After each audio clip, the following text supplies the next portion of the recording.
Discussion प्रारंभ करते हैं। आज का जो डिस्कशन है उसमें पूरी तरीके से आपको स्पष्ट रूप से दिख रहा है, जितने भी कंटेंट के बारे में ऊपर लिखा गया है उसी कंटेंट के बारे में हम पूरी तरीके से डिस्कशन प्रारंभ करते हैं। कंप्लीट रूप से डिस्कशन प्रारंभ करते हैं। सबसे पहले जो कंटेंट है ये स्पीडी साइंस का कंटेंट है। स्पीडी साइंस में 53 नंबर सेट तक हम डिस्कशन कर चुके थे। ये 54 नंबर सेट के बारे में पूरी तरीके से डिस्कशन कर रहे हैं। अपेक्षिकता का विशिष्टता सिद्धांत किन्होंने दिया था? सापेक्षता का सिद्धांत या अपेक्षिता का सिद्धांत ये आइंस्टीन के द्वारा दिया गया था। आइंस्टीन का एक फार्मूला है E बराबर mc², और E बराबर mc² जो फार्मूला है पूरी तरीके से आइंस्टीन का ही दिया गया है। और सापेक्षता के विशेष सिद्धांत किसने दिया था? आइंस्टीन के द्वारा ही दिया गया था। चुंबक को स्वतंत्र पूर्वक लटकाने पर वह सदैव किस दिशा में पूरी तरीके से रुकता है? चुंबक को अगर लटका दीजिएगा ना तो वो हमेशा उत्तर और दक्षिण दिशा की तरफ ही रुकेगा। चुंबक को खड़ा करके रोक दीजिएगा, उत्तर और दक्षिण दिशा की तरफ ही ये रुकता है। इस बात को थोड़ा सा याद रखना है। ट्यूबलाइट में कांच की लंबी ट्यूब में के अंदर दीवारों पर किसका लेप लगा होता है? फॉस्फर का। ट्यूबलाइट जो होता है मरकरी में पारा का वाष्प भरा जाता है, और उसके जो दीवार पे जो पेंट किया जाता है वो दीवार पेंट जो पूरी तरीके से फॉस्फर का पेंट होता है। आजकल तो अब LED लैंप आ रहा है, LED मरकरी आ रहा है, उसमें ये नहीं होगा। जो पहले का मरकरी आ रहा था उसमें ये होता था। पृथ्वी का ध्रुव पर नमन कोण का मान कितना होता है? तो ध्रुव पे नमन कोण का मान 90 डिग्री होता है। आगे क्वेश्चन देखिए, स्टेनलेस स्टील में किन धातुओं का मिश्रण होता है? स्टेनलेस स्टील मजबूत धातु के रूप में हम याद रखेंगे। स्टेनलेस स्टील में लोहा, निकेल, क्रोमियम और कार्बन, ये 4 पूरी तरीके से तत्व होला होता है। स्टेनलेस स्टील में लोहा, निकेल, क्रोमियम और कार्बन पूरी तरीके से होता है। मानव द्वारा संश्लिष्ट पहला रेशा का नाम नायलॉन है, यानी कि मानव के द्वारा पहला प्रयोग रेशा का नाम क्या है? नायलॉन है। और इसी नायलॉन से टायर बनता है। नायलॉन कंपनी नायलॉन का टायर बनाती है। टायर और ट्यूब जो नायलॉन का हम लोग उपयोग करते हैं वही मानव के द्वारा पहला संश्लेषित रेशा है। सूर्य में होने वाले ताप नाभिकीय अभिक्रिया मूल ईंधन क्या है? सूरज से जो ऊर्जा मिलता है नाभिकीय संलयन अभिक्रिया के द्वारा मिलता है, और नाभिकीय संलयन अभिक्रिया में हाइड्रोजन और हीलियम का ये पूरी तरीक़ा से काम करता है। दो हाइड्रोजन मिलकर हीलियम का निर्माण करता है, और उसमें पूरी तरीक़ा से अपार मात्रा में ऊर्जा की उत्पत्ति होती है।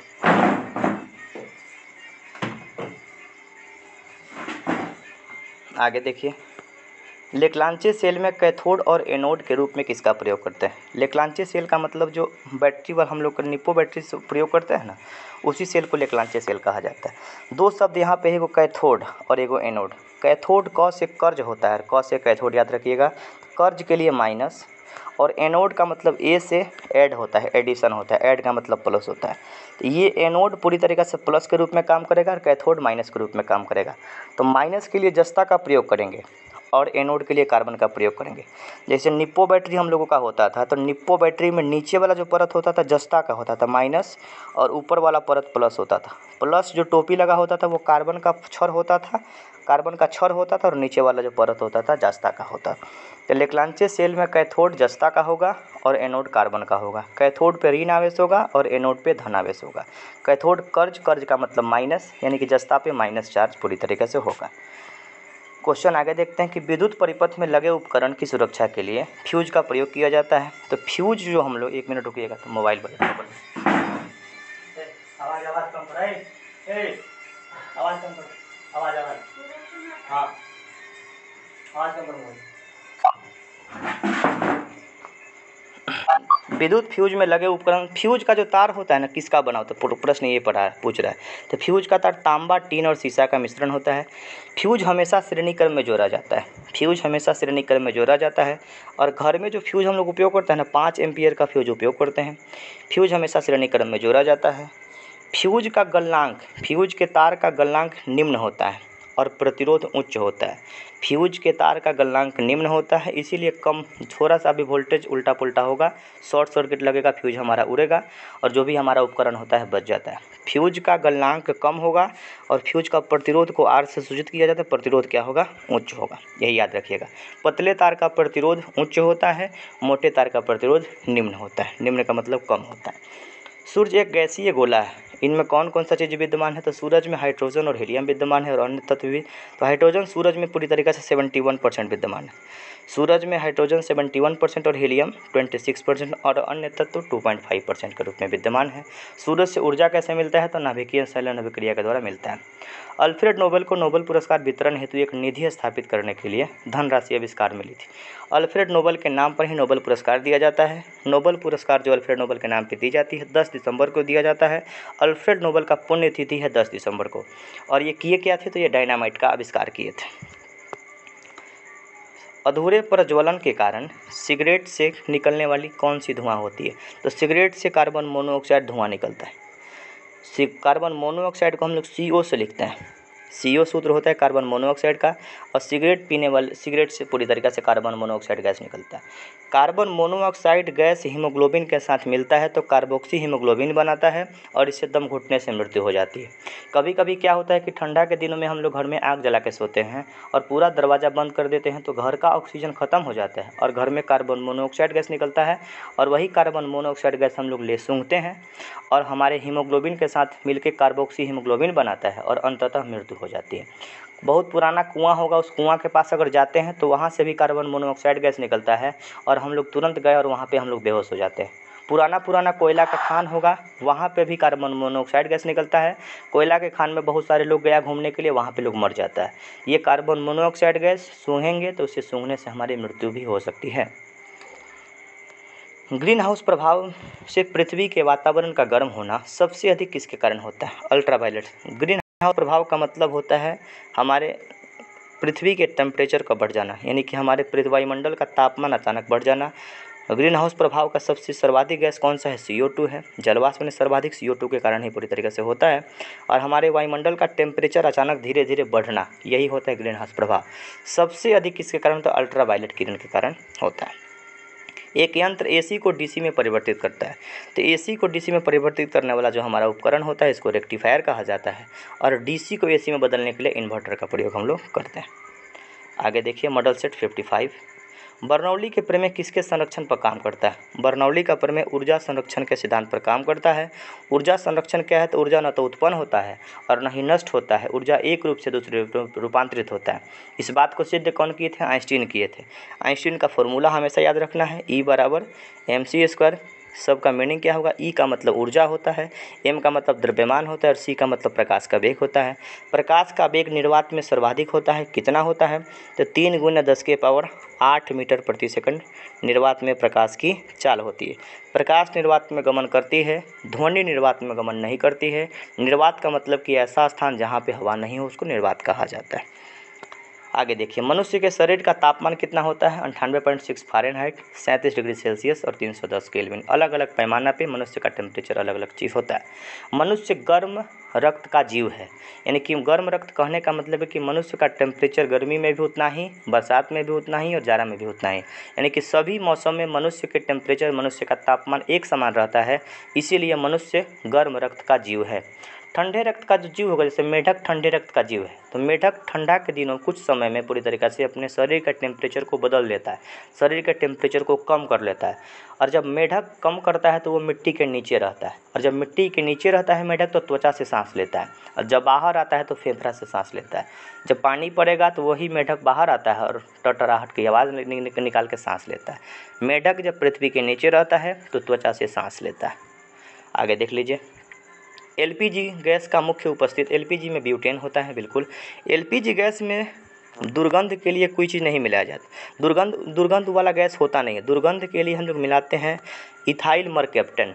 LPG गैस में जो दुर्गंध आता है, जैसे गैस लीक कर गया तो हमको पता चलता है, ये पता LPG के कारण नहीं चलता। LPG में इथाइल मरकैप्टन डाला जाता है और इथाइल मरकैप्टन सल्फर का यौगिक होता है।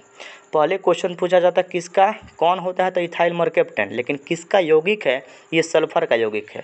सल्फर को गंधक कहा जाता है। यही गंधक रबर को कठोर करने के लिए पूरी तरीक़े से मिलाते हैं। रबर को कठोरता प्रदान करने के लिए गंधक का प्रयोग करते हैं। गंधक को सल्फर कहा जाता है। सल्फर को S8 लिखा जाता है, इस बात को भी थोड़ा थोड़ा से याद रखिएगा।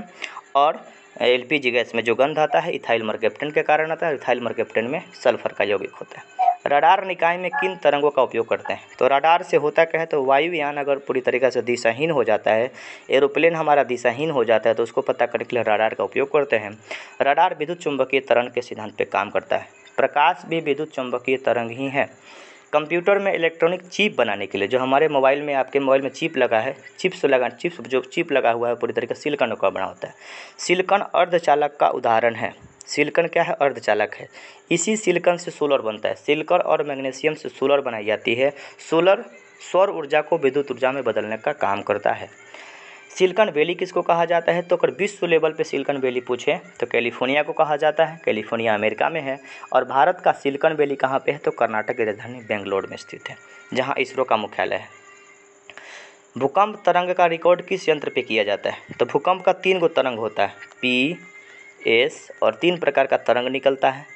और ये तरंग कहाँ अंकित किया जाता है? तो ये भूकंप का तरंग सिस्मोग्राफ पे अंकित की। सिस्मोग्राफ एक प्रकार का, जैसे भूकंप मापने के लिए हम लोग रिएक्टर स्केल का प्रयोग करते हैं। रिएक्टर स्केल एक प्रकार का स्केल है, जिस स्केल से भूकंप मापेंगे तो कितना भूकंप होगा, इस पूरी तरीके से इस स्केल हमको बताएगा।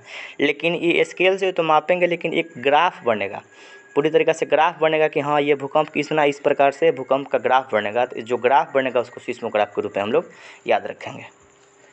एक लैंप की बत्ती लैंप की बत्ती में तेल ऊपर किसके कारण चढ़ता है? केशिकत्व के कारण। केशिकत्व के कारण ही लैंप में जो तेल का बत्ती है ऊपर की तरफ चढ़ता है। मार्कर का स्याही ऊपर चढ़ता है। मिट्टी का जो ढेला है, मिट्टी का जो पूरी तरीके से कोई ढेला है, उसको पानी में रखते हैं तो पानी धीरे धीरे ऊपर चढ़ जाता है। रुई को रखते हैं, रुई का निचला पोर्शन भिजाएंगे, ऊपरला पोर्शन अपने आप भिज जाएगा। ये सारा केशिकत्व के कारण ही संभव हो पाता है।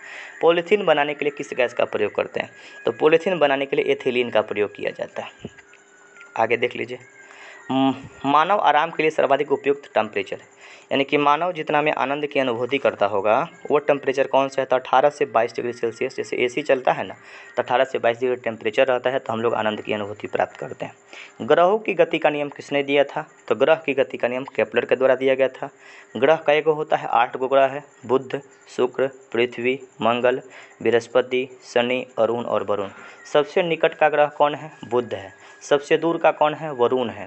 अरुण ग्रह को लेटा हुआ ग्रह कहा जाता है। पृथ्वी की बहन शुक्र है। पृथ्वी को नीला ग्रह कहा जाता है। मंगल को लाल ग्रह कहा जाता है। बृहस्पति का सबसे बड़ा उपग्रह का नाम गैनीमीड है। सौर मंडल का सबसे बड़ा उपग्रह का नाम गैनीमीड और सबसे छोटा उपग्रह का नाम डिमोस है। फोबोस और डिमोस मंगल का 2 उपग्रह है, तो सबसे छोटा उपग्रह का नाम डिमोस है, जो मंगल का उपग्रह है। लाल रंग के गुलाब को हरे प्रकाश से देखने पर कैसा दिखाई दे? काला दिखाई देता है। लाल रंग का गुलाब है, हरा प्रकाश में देखिएगा तो वो काला आपको दिखाई देगा। 2 समानांतर दर्पणों के बीच कोई वस्तु को रखा जाता है, उसमें कितने प्रतिबिंब बने? बिल्कुल, अगर आप दाढ़ी बनाने के लिए दुकान में जाइए, आगे भी दर्पण है, पीछे भी दर्पण, आपका प्रतिबिंब अनंत बनेगा। यानी कि कहीं भी आगे भी दर्पण लगेगा, पीछे भी दर्पण लगेगा, समानांतर रूप से 2 दर्पण होगा, तब प्रतिबिंब की संख्या क्या होगा? अनंत होगा। पाश्चुरीकरण यानी पाश्चुराइजेशन इसको कहा जाता है। क्रिया में दूध को कितने डिग्री पर गर्म रखा जाता है? अपने ब्लॉक में, तरैया ब्लॉक में सुधा का सेंटर है। जो हम लोग के गांव से दूध जाता है ना, उस दूध को क्या किया जाता है कि 62 डिग्री सेल्सियस तक 30 मिनट तक गर्म किया जाता है। 62 डिग्री सेल्सियस तक 30 मिनट तक गर्म करेंगे और हम गर्म करने के बाद एक बैग ठंडा करते हैं। गर्म करने के बाद ठंडा करते हैं और ठंडा करने के बाद उसको पूरी तरह से टैंकर में भर के पटना भेज देते हैं और पटना में बना के पूरी तरह पैकेट बना के हमारे पास सुधा का दूध आता है। तो पाश्चुराइजेशन की प्रक्रिया लुई पास्चर नामक वैज्ञानिक के द्वारा दिया गया था। तो पाश्चुराइजेशन की प्रक्रिया 30 मिनट तक 62 डिग्री सेल्सियस तक दूध को गर्म करेंगे, दूध का कुछ कीटाणु मर जाएगा और फिर दूध को ठंडा करके टैंकर में डाल के हम लोग सुधा के सेंटर के पास भेज देते हैं। वही प्रक्रिया है। इस प्रक्रिया को दिए कौन थे? लुई पास्चर नामक वैज्ञानिक के द्वारा दिया गया था। एल्युमिनियम धातु का मुख्य अयस्क कौन सा है? एल्युमिनियम का मुख्य अयस्क बॉक्साइड है, इस बात को याद रख लीजिएगा। नाभिकीय रिएक्टर में मंदक के रूप में किसका उपयोग करते हैं? मंदक का मतलब पूरी तरीके से ठंडक रखने के लिए। तो ठंडक रखने के भारी जल का उपयोग करते हैं, ग्रेफाइट और बेरिलियम का उपयोग करते हैं। भारी जल का जो सूत्र होता है ना, D2O होता है, ड्यूटेरियम ऑक्साइड, और इसका अणुभार होता है 20। कई बार क्वेश्चन पूछा गया है कि ड्यूटेरियम ऑक्साइड का अणुभार कितना होगा? 20 होगा। ड्यूटेरियम ऑक्साइड को D2O कहा जाता है, इसको भारी जल के रूप में हम लोग याद रखते हैं। यह नाभिकीय रिएक्टर में मंदक के रूप में काम करता है। गैल्वेनाइजिंग लोहे की चादर किस वस्तु की परत की जंग से बचाती है? लोहा पे जंग लगने से बचने के लिए जिंक का परत प्रयोग करते हैं। जिंक को जस्ता कहा जाता है, और जस्ता का यानी कि हमारे घर पे जो गेट ग्रिल बना होता है उस पर हम लोग प्राइमर लगाते हैं ना, वही प्राइमर क्या होता है? जस्ता का प्राइमर होता है, जिसको गैल्वेनाइजिंग कहा जाता है, जस्तीकरण कहा जाता है, और ये लोहा को जंग लगने से बचाता है। लोहा पे जंग लगता है तो लोहे का भार बढ़ता है। क्वेश्चन आपसे पूछेगा कि लोहा पे अगर जंग लगेगा तो उसके भार पे क्या प्रभाव पड़ेगा? तो भार हमारा क्या होगा? बढ़ता है। लोहे पे जंग लगने से लोहे का भार पे क्या प्रभाव पड़ेगा? तो भार बढ़ेगा। इसके बाद देखिए क्वेश्चन नंबर मॉडल सेट 56 के बारे में चर्चा करते हैं। Shah institute of nuclear physics कहाँ है? तो मेघनाथ शाह एक अपने वैज्ञानिक हुआ करते थे, उन्हीं के नाम पे बना हुआ है। Shah institute of nuclear physics कहाँ पे? कोलकाता में स्थित है। शनि के रिंग्स की खोज किसने किया था? शनि ग्रह के पास में, जैसे शनि ग्रह अपना है तो शनि ग्रह के पास वलय है, और इस वलय को किसने खोजा था? गैलीलियो खोजे थे। गैलीलियो दूरबीन का आविष्कार किए थे, और इसी अपने दूरबीन से गैलीलियो शनि के बगल का जो वलय है उस वलय को पूरी तरीके से देख लिए थे। तो गैलीलियो दूरबीन का आविष्कार किए थे। यही गैलीलियो सबसे पहले जड़त्व के बारे में भी बताए थे, और जड़त्व का जो परिभाषा है न्यूटन के गति के नियम से मिल जाती है। तो शनि के पास रिंग देखने का काम किसने किया था? गैलीलियो किए थे। गैलीलियो दूरबीन का आविष्कार किए थे, और उसी अपने दूरबीन से ही शनि के रिंग को देख लिए थे। शनि का एक उपग्रह जिसका नाम है टाइटन। परमाणु बम में ईंधन के रूप में किसका प्रयोग किया जाता है? तो परमाणु बम में ईंधन के रूप में यूरेनियम और प्लूटोनियम का प्रयोग किया जाता है। यूरेनियम और प्लूटोनियम का प्रयोग परमाणु ईंधन के रूप में हम लोग प्रयोग करते हैं। परमाणु बम नाभिकीय विखंडन पर काम करता है। और थोड़ा सा ब्रीफ में क्वेश्चन पूछे तो परमाणु बम अनियंत्रित नाभिकीय विखंडन पे काम करता है, अनकंट्रोल नाभिकीय विखंडन पे काम करता है। कंट्रोल नहीं होगा तो परमाणु बम बनेगा, अगर कंट्रोल हो गया नियंत्रित नाभिकीय विखंडन पर परमाणु भट्टी काम करता है, परमाणु जो जिससे हम लोग बिजली बनाते हैं वो काम करता है। प्रतिरोध का ऐसे मात्रक क्या होता है? ओम होता है। प्रतिरोध का ऐसे मात्रक ओम होता है। ओम का सिंबल कभी कभी पूछ लिया जाता है, तो ओम का सिंबल इस प्रकार से हम लोग लिखते हैं। पारा कितने डिग्री सेल्सियस पर जमता है? -39 डिग्री सेल्सियस पर पारा पूरी तरीक़े से जम जाता है। पारा द्रव धातु के रूप में पारा को याद रखेंगे। पारा से मिनीमाता रोग होता है। पारा सीनेबार का अयस्क होता है। बस पारा थर्मामीटर में भरा जाता है, और बैरोमीटर में भी पारा भरा जाता है। बैरोमीटर का पारा अचानक गिरने लगे तो आंधी तूफान होगा, धीरे धीरे गिरेगा तो वर्षा होगा, धीरे धीरे ऊपर चढ़ेगा तो मौसम साफ होगा। दाब बढ़ाने पर बर्फ़ का गलनांक क्या होता है? तो दाब बढ़ाने पर बर्फ़ के गलनांक घटता है पूरी तरीक़े से। कोल गैस, तो कोल गैस मुख्यतः किसका बना होता है? हाइड्रोजन और मीथेन का बना होता है। लाल लेड का रासायनिक नाम ट्राइपम्बलिक टेट्रा। लाल लेड को ना सिंदूर के रूप में याद रखेंगे, सिंदूर को लाल सीसा के रूप में याद रखेंगे, तो ट्राइपम्बलिक टेट्राक्लासाइड लाल लेड के रूप में हम लोग याद रखेंगे। शुद्ध एल्कोहल में कौन सा रसायन मिलाकर पावर एल्कोहल के रूप में हवाई जहाज़ में ईंधन के रूप में प्रयोग करते हैं? तो शुद्ध एल्कोहल में कौन सा रसायन मिलाकर पावर एल्कोहल के रूप में हवाई जहाज़ के रूप में ईंधन का प्रयोग? ईथर या बेंजीन मिला के हम लोग शुद्ध एल्कोहल में एक एल्कोहल पूरी तरीके पावर एल्कोहल बनाते हैं, और वो एल्कोहल से पूरी तरीक़े से हमारा एरोप्लेन चलता है, हवाई जहाज़ चलता है। कृत्रिम सुगंधित पदार्थ बनाने के लिए किसका प्रयोग करते हैं? Ethyl acetate. देखिए जो भी सुगंधित पदार्थ होता है ना, जैसे सेंट उंट बनाने के लिए हम इसका प्रयोग करेंगे। एथिल एसीटेट का प्रयोग कृत्रिम सुगंधित पदार्थ को बनाने के लिए करते हैं। फलों के रसों को सुरक्षित रखने के लिए किसका प्रयोग करते हैं? तो फलों के रसों को सुरक्षित रखने के लिए फॉर्मिक अम्ल का प्रयोग करते हैं। फॉर्मिक अम्ल से फलों का रस को हम लोग सुरक्षित रख पाते हैं। किस गैस का प्रयोग शल्य क्रिया व जीवाणुनाशक के रूप में करते हैं? शल्य क्रिया का मतलब जब ऑपरेशन होता है तो ऑपरेशन होते समय ईथर सुंघाया जाता है। पहले ईथर सुंघाया जाता था ताकि आदमी को थोड़ा सा कुछ देर के लिए बेहोश कर दिया जाए, और बेहोश करने के बाद ऑपरेशन हो जाता है। शल्य क्रिया का मतलब ऑपरेशन होता है, ऑपरेशन करते समय, और जीवाणु क्लोरोफॉर्म का प्रयोग हम लोग करते हैं। रक्त के प्रवाह को रोकने के लिए फेरिक क्लोराइड का प्रयोग करते हैं, और फेरिक क्लोराइड ना नवरत्न तेल में मिल जाता है, आपका जो अलता है नेल पॉलिश होता है उसमें मिल जाता है। तो रक्त के प्रवाह को रोकने के लिए फेरिक क्लोराइड का प्रयोग किया जाता है। वेल्डिंग करते समय किन किन गैसों का प्रयोग करते हैं? बहुत अच्छा क्वेश्चन है, कई बार चर्चा भी किए हैं। ऑक्सीजन के साथ एसिटिलीन गैस का प्रयोग करते हैं वेल्डिंग करते समय। ऑक्सीजन के सिलेंडर का रंग होता है काला। ये बड़ा सा सिलेंडर होगा और काला रंग का होगा।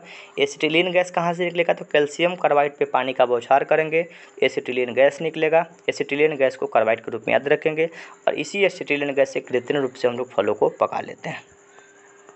हाइड्रोजन गैस का आविष्कार किसने किया था, कैवेंडिश के द्वारा किया गया था। हाइड्रोजन गैस का आविष्कार कैवेंडिश किए थे। भविष्य का ईंधन हाइड्रोजन के रूप में हम लोग याद रखेंगे। वैज्ञानिक एवं औद्योगिक अनुसंधान के लिए भारत में दिया जाने वाला पुरस्कार कौन है, तो वैज्ञानिक और औद्योगिक अनुसंधान के लिए भारत में दिया जाने वाला पुरस्कार शांति स्वरूप भटनागर। भटनागर एक बहुत बड़े वैज्ञानिक हुआ करते थे और उन्हीं के नाम पर ये पुरस्कार वैज्ञानिकों के लिए दिया जाता है। आग लगने वाला नापाम बम में आग उत्पन्न करने का मुख्य पदार्थ क्या है, आग लगाने वाला नापाम बम में आग उत्पन्न करने का मुख्य पदार्थ, वो तो नया क्वेश्चन है, नेपथेनोट पामीटेट। आग लगने वाला बम पूरी तरीक़े से है, इसमें ये रसायन हम लोग मिलाते हैं। नया क्वेश्चन है, इसको थोड़ा सा गौर करिएगा, हमको भी आज पहली बार मिल रहा है। मॉडल सेट 57 का क्वेश्चन है सर ये। हाँ पढ़ना है, हम पढ़ मतलब ये थी ऊपर से बरसाया जाता है ना इसको, हाँ। एसिड के तौर पे। हाँ। जहाँ गिरेगा वहाँ चपक के आग लगना स्टार्ट हो जाता है। ओ ठीक है। वायुयान के टायर में हवा भरने में किसका प्रयोग करते हैं, तो वायुयान के टायर में हीलियम का पूरी तरीके से हम लोग भरते हैं। हीलियम हल्का गैस के रूप में याद रखेंगे। सिंदूर का रासायनिक नाम मर्क्यूरिक सल्फाइड के रूप में याद रखेंगे। सिंदूर का रासायनिक नाम मर्क्यूरिक सल्फाइड है। क्लोरोफॉर्म में किस धातु का प्रयोग किया जाता है, तो क्लोरोफॉर्म में किस धातु का आयन उपस्थित होता है, मैग्नीशियम का उपस्थित होता है। और यही मैग्नीशियम जो है ना, जो क्लोरोफिल होता है, क्लोरोफिल जो पेड़ का पत्ता हरा होता है, क्लोरोफिल में मैग्नीशियम नामक तत्व पाया जाता है। शराब में उपस्थित अल्कोहल कौन सा होता है, तो शराब में एथिल अल्कोहल पूरी तरीके से उपस्थित होता है। सोने का रासायनिक नाम क्या है, तो सोना का रासायनिक नाम Au। सोना सर्वाधिक उत्पादन होता है कोलार में, कोलार कर्नाटक में है। KGF जो फिल्म आया था कोलार गोल्ड फील्ड, उसी से संबंधित है। रासायनिक दृष्टिकोण से चीनी क्या होता है, तो रासायनिक दृष्टि से चीनी सुक्रोज होता है। और दूध में पाया जाने वाला सुक्रोज लैक्टोज के रूप में याद रखेंगे। बर्फ़ के साथ नमक को मिलाने से इसके गलनांक पर क्या प्रभाव पड़ेगा, कम हो जाएगा। जिससे बर्फ़ बेचने वाला जो होता है सब ना, बर्फ़ के साथ नमक मिला देता है और नमक मिला देने से गलनांक कम हो जाता है। भार के अनुपात में जल और हाइड्रोजन का अनुपात कितना होता है, तो 1:8। जल और ऑक्सीजन का अनुपात 1:1 के रूप में हम लोग इसको याद रखेंगे। कई बार प्रश्न पूछा भी गया है। दांतों और हड्डियों में उपस्थित कौन सा तत्व उपस्थित होता है, दांत और हड्डी में कैल्शियम उपस्थित होता है। हड्डी को हड्डी जोड़ते हैं हम लोग लिगामेंट, और हड्डी को मांसपेशियाँ जो जोड़ेंगे तो क्या बनेगा, टेंडन बनेगा। मनुष्य के जीवन काल में 52 गो दांत निकलता है। 20 दांत पहले निकलेगा, टूट जाएगा, फिर 20 निकलेगा और 12 गो दांत एक ही बार निकलता है। चमकीले विद्युत विज्ञापनों में कौन सा गैस प्रयोग करते हैं, यानी कि अलग अलग जो विज्ञापन छपता है चमकीला रंग का दिखता है, उसमें नियॉन का प्रयोग पूरी तरीके से हम लोग करते हैं। नियॉन का पूरी तरीके से प्रयोग करते हैं। सिक्का किस धातु का बनता है, तो सिक्का बनाने में तांबा और टीन का मिश्रण होता है। कांसा जो बना होता है तांबा और टीन का मिश्रण होता है, और सिक्का बनाने में भी तांबा और टीन का, तांबा 88% और टीन 12%। सौर सेल का निर्माण किससे करते हैं, सीजियम से करते हैं। सौर सेल्स का निर्माण सिलिकॉन से भी करते हैं, सीजियम से भी करते हैं। लोहे के चादरों पर जस्ता के पर चढ़ाने की प्रक्रिया को गैल्वेनीकरण कहा जाता है, गैल्वेनाइजिंग कहा जाता है, और इससे करने से लोहे पे जंग नहीं लगता है। जर्मन सिल्वर किसका मिश्रण होता है, तो जर्मन सिल्वर जास्ता और निकल का मिश्रण होता है। आगे देखिए, गन्ने की चीनी किसके संयोग से बनी होती है, तो गन्ना वाला जो चीनी होता है ना, ग्लूकोज और फ्रुक्टोज से मिलकर बना होता है। फ्रुक्टोज फल का मीठा पदार्थ होता है फ्रुक्टोज के रूप में। फ्रुक्टोज शहद में फ्रुक्टोज पाया जाता है और ग्लूकोज के रूप में तो पढ़ते ही हम लोग। तो गन्ना का जैसे चीनी जो बनता है ना, ग्लूकोज और फ्रुक्टोज दोनों को मिलाने से बनता है। किस पदार्थ का प्रयोग मशीनों में स्नेहक के रूप में करते हैं, ये पूछा गया क्वेश्चन है बिहार पुलिस में, इस बात को याद रखिएगा। उत्पाद विभाग में पूछा गया क्वेश्चन है, या फायरमैन में, हमको याद नहीं है, ध्यान नहीं है, लेकिन बिहार पुलिस में पूछा गया क्वेश्चन है। बड़े बड़े मशीनों में स्नेहक के रूप में किसका प्रयोग करते हैं, ग्रेफाइट का। स्नेहक का मतलब लुब्रिकेंट होता है। जैसे हम लोग साइकिल में जब साइकिल जाम चलने पर ग्रीस लगाते हैं, मोबिल डालते हैं, तेल डालते हैं, वही बड़े बड़े मशीनों में ग्रेफाइट का प्रयोग करते हैं। ग्रेफाइट अधातु है लेकिन विद्युत का सुचालक होता है। किस खनिज को बेवकूफ़ों का सोना कहा जाता है, आयरन पायराइड और आयरन सल्फाइड को बेवकूफ़ों का सोना के रूप में हम लोग याद रखें। बेवकूफ़ों का सोना आयरन पायराइड और आयरन सल्फाइड को कहा जाता है। हवाई जहाज़ को बनाने के लिए कौन सा फाइबर का प्रयोग करते हैं, तो हवाई जहाज़ बनाने के लिए कार्बन फाइबर का प्रयोग किया जाता है। आगे देखिए, डिहाइड्रेशन में शरीर में मुख्यतः किस रसायन की कमी होती है? डिहाइड्रेशन का मतलब मुंह पेट चलने लगा, पेट खराब हो गया, तो नमक की कमी होती है। नमक को सोडियम क्लोराइड के रूप में याद रखेंगे, इसीलिए ORS का घोल हम लोग पिलाते हैं। गैसोहोल का मतलब होता है पेट्रोल और एल्कोहल मिलाएंगे ना तो गैसोहोल बनेगा। गैस और एल्कोहल, तो पेट्रोल और एल्कोहल मिलाएंगे, उसको क्या बोलेंगे? गैसोहोल के रूप में याद रखेंगे। कौन सा गैस फूलों के रंग को उड़ा देती है? तो फूलों को रंग को उड़ाने वाले गैस को क्लोरीन कहा जाता है। फूलों के रंगों को उड़ाने वाला गैस कौन है? क्लोरीन है। लोहे में जंग लगना रासायनिक परिवर्तन है। लोहे में जंग लगना कैसा परिवर्तन? रासायनिक परिवर्तन। और लोहे में जंग लगने से लोहे का भार बढ़ता है। कौन सा गैस ज्वालामुखी पर्वत से निकलता है? तो SO2 गैस। ज्वालामुखी पर्वत से SO2 गैस निकलता है, सल्फर डाइऑक्साइड, और सल्फर डाइऑक्साइड से अम्ल वर्षा होता है। ऑस्ट्रेलिया में कोई ज्वालामुखी नहीं है। भारत में 2 ज्वालामुखी है, अंडमान निकोबार में, एक का नाम है बैरन और दूसरे का नाम है नारकोंडम। ऑस्ट्रेलिया में कोई ज्वालामुखी नहीं है। ज्वालामुखी से SO2 गैस निकलती है, SO2 गैस को सल्फर डाइऑक्साइड कहा जाता है। भारत में 2 ही ज्वालामुखी है जो अंडमान निकोबार यानी कि बंगाल की खाड़ी में स्थित है, एक का नाम है बैरन और दूसरे का नाम है नारकोंडम। कार्नेलाइट किसका अयस्क है? मैग्नीशियम का। मैग्नीशियम कहाँ पाया गया था? तो क्लोरोफिल में पूरी तरीके से मैग्नीशियम मिला था। समुद्र जल में सर्वाधिक मात्रा में उपस्थित रहने वाला तत्व क्या है? Sodium chloride. नमक है तो नमक को ही सोडियम क्लोराइड के रूप में याद रखेंगे। एस्प्रिन का रासायनिक नाम क्या है? एसिटाइल सैलिसिलिक अम्ल। एस्प्रिन का रासायनिक नाम क्या है? एसिटाइल सैलिसिलिक अम्ल के रूप में इसको याद रखेंगे। आदर्श गैस की आंतरिक ऊर्जा किस पर निर्भर करती है? आदर्श गैस की आंतरिक ऊर्जा ताप पर, टेम्परेचर पे निर्भर करती है। चूने के पानी का रासायनिक नाम क्या है? Calcium hydroxide. चूने के पानी को दूधिया बनाता है कौन? एक क्वेश्चन पूछा जाता है कि चूने के पानी को दूधिया कौन बनाता है? CO2। कार्बन डाइऑक्साइड चूने के पानी को दूधिया बनाने का काम करता है और चूने के पानी का रासायनिक नाम कैल्शियम हाइड्रोक्साइड है। RDX में तापमान एवं आग की गति बढ़ाने के लिए क्या मिलाते हैं? RDX विस्फोटक पदार्थ के रूप में उपयोग किया जाता है। RDX ही लगाया था सब, जो जम्मू का पुलवामा हमला हुआ था ना, पुलवामा हमला में RDX ही पूरी तरीके से फोड़ दिया था और हमारा लगभग 40 से 45 सैनिक शहीद हुआ था। वही RDX में आग लगाने के लिए एल्युमिनियम का चूर्ण मिलाया जाता है। डालडा बनाने के लिए किसका प्रयोग करते हैं? डालडा बहुत दिन के बाद आप लोग सुन रहे होंगे, डालडा तो बंद हो गया, तो डालडा को वनस्पति तेल कहा जाता है। तो वनस्पति तेल में हाइड्रोजन का प्रयोग करते हैं, लेकिन कोई भी तेल होगा उसमें हाइड्रोजन मिलाएंगे ना तो डालडा का निर्माण करेगा। डालडा को वनस्पति तेल के रूप में हम लोग याद रखेंगे। दलहनी पौधे वायुमंडल मुक्त नाइट्रोजन को किस प्रकार प्राप्त करते हैं? तो दलहनी पौधे वायुमंडलीय मुक्त नाइट्रोजन को नाइट्रेट के रूप में प्रयोग करते हैं, नाइट्रोट के रूप में उपयोग करते हैं। टेलकम पाउडर बनाने के लिए किसका प्रयोग करते हैं? थायोफेस्फेट का। टेलकम पाउडर बनाने के लिए थायोफेस्फेट का प्रयोग हम लोग थायोफेस्टस के प्रयोग करते हैं। न्यूट्रॉन का खोज किसने किया था? जेम्स चैडविक के द्वारा किया गया था। परमाणु के 3 मौलिक कण, इलेक्ट्रॉन, प्रोटॉन, न्यूट्रॉन। कौन कौन? इलेक्ट्रॉन, प्रोटॉन और न्यूट्रॉन। इलेक्ट्रॉन पे माइनस, प्रोटॉन पे प्लस और न्यूट्रॉन पे कोई भी आवेश नहीं होता है। इलेक्ट्रॉन का खोज किए थे जे थॉमसन। प्रोटॉन का खोज किए थे गोल्डस्टीन और न्यूट्रॉन का खोज जेम्स चैडविक के द्वारा किया गया था। तो न्यूट्रॉन के पास आपके लिए पूछा है। फिर एक क्वेश्चन और बनेगा यहाँ पे, परमाणु है हमारा, तो परमाणु के नाभिक में प्रोटॉन प्लस न्यूट्रॉन होता है। परमाणु के नाभिक में प्रोटॉन प्लस न्यूट्रॉन होगा। इलेक्ट्रॉन बेचारे चक्कर काटेंगे, ये ऋणावेशित कण है, पैसा इनके पास नहीं है, पैसा नहीं है तो पूरी तरीके से चारों तरफ घूमते रहेंगे। न्यूट्रॉन का खोज हम लोग बता दिए। बारूद बनाने के लिए किस रसायन का प्रयोग करते हैं? बारूद बनाने के लिए सल्फर का प्रयोग करते हैं, गंधक का प्रयोग करते हैं। यही सल्फर जो पूरी तरीके से रबर को कठोर बना रहा था, सल्फर को गंधक के रूप में याद रखेंगे। आईसी चिप बनाने के लिए, आईसी का मतलब इंटीग्रेटेड चिप बनाने के लिए सिलिकॉन का प्रयोग करते हैं। सिलिकॉन वैली को कैलिफोर्निया के रूप में याद रखेंगे। कैलिफोर्निया अमेरिका में है और भारत का सिलिकॉन वैली कर्नाटक की राजधानी बेंगलोर को कहा जाता है। सबसे कठोर धातु कौन सा है? प्लेटिनम है। सबसे कठोर धातु के रूप में प्लेटिनम को याद रखेंगे। मॉडल सेट 59 के बारे में चर्चा करते हैं। खाना को पकाते समय सर्वाधिक मात्रा में नष्ट होता है विटामिन। खानों को पकाते समय सर्वाधिक मात्रा में विटामिन नष्ट हो जाते हैं। ये दोनों कंसेप्ट आपको अच्छे तरीके से, जिन तत्वों की परमाणु संख्या समान और परमाणु द्रव्यमान भिन्न होगा उसको समस्थानिक कहा जाएगा। 2 शब्द यहीं पे सीखिए, एक होगा समभारिक, यहीं पे सीख लेना है, फिर दूसरी जगह नहीं सीखना है। समभारिक, पहले 2 शब्द हमको लिखने दीजिए, समस्थानिक है, यहाँ लिखने दीजिए समभारिक। यहाँ शब्द मिला है भारिक। भारिक का मतलब भारी।